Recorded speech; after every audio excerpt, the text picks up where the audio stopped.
your connection in Southern Oregon and Northern California. This is News 10 at 6.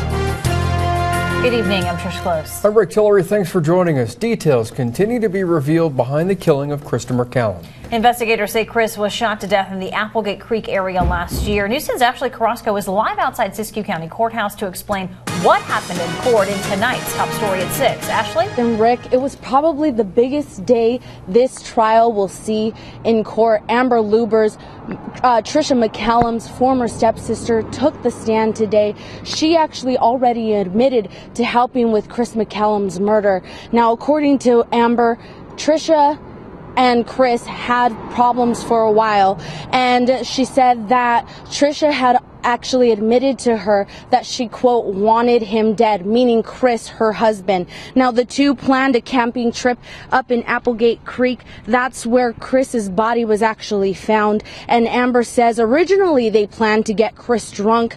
They would go on a hike. They hoped he would lean over and then fall off the cliff. That plan didn't work out, so instead they still went on the hike, and they actually tried to cross a river where they tied Chris up to a rope, tied the other end to a tree, and then they say that's when, or Amber says that's when Trisha started pulling on the rope, making Chris fall. Now, Chris didn't die at that point. Amber says that he actually just fell on a few rocks, got his foot wet. The two, Trisha and Chris, started arguing, according to Amber, and then that's when they all headed back up to the campsite, and Chris fell asleep. Now, according to Amber, Trisha and Amber went into the car, started discussing how they were going to kill Chris.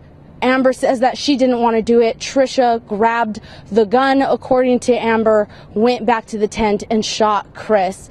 And that is all according to Amber's testimony today. They could not get to cross-examination, but that'll be done tomorrow. Now, also, Amber went over a few some information regarding some tampering with evidence, and that they came up with an alibi. We'll post that all online at ktvl.com. I'm Ashley Carrasco reporting live in YREKA. I'll send it back to you in the studio.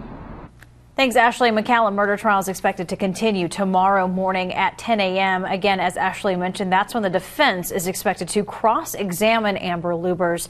There's still no estimate on when the jury will go into deliberations. You can get the details from the MacCallum trial right on your smartphone. Just download the News 10 app, available on all Apple mobile devices.